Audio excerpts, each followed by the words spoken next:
Dr. Clark with your Week 5 wrap-up. This week, our study covered chapters 11 and 12 in the Julia Wood text, Communication Mosaics, an introduction to the field of communication. For all types of groups, communication is a primary influence on productivity and the climate of interactions. You read about 3 types of groups. Social groups provide us with a stimulation of conversation and recreation. Personal groups enable people to deal with significant issues and problems. Task groups exist to solve problems, develop policies, or achieve substantive goals.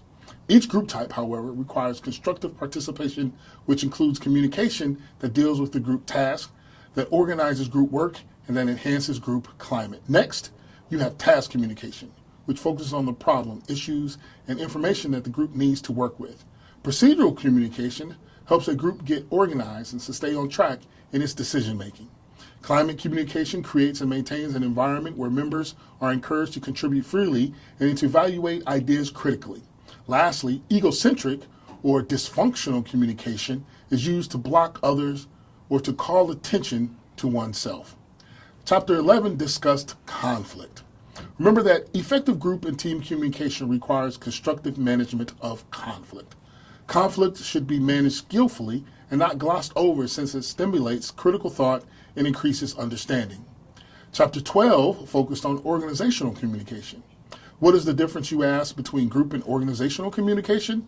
There are 3 key features of organizational communication, unlike group and team communication. First, organizations are structured. The very word organization means structure. Structures provide the information on what are the roles, procedures, and expectations of the members.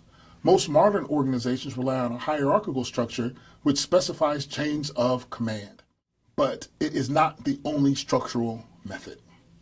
Hierarchies may be more or less rigid. Secondly, members of an organization are connected to each other via networks.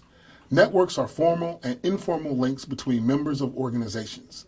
As parts of Generation Z, you are very aware of virtual networks, which are growing in number. Lastly, organizations are embedded in multiple contexts that affect how they work and whether they succeed or fail. Again, this is Dr. Clark with your Week 5 wrap-up. I'll see you right back here with Week 6.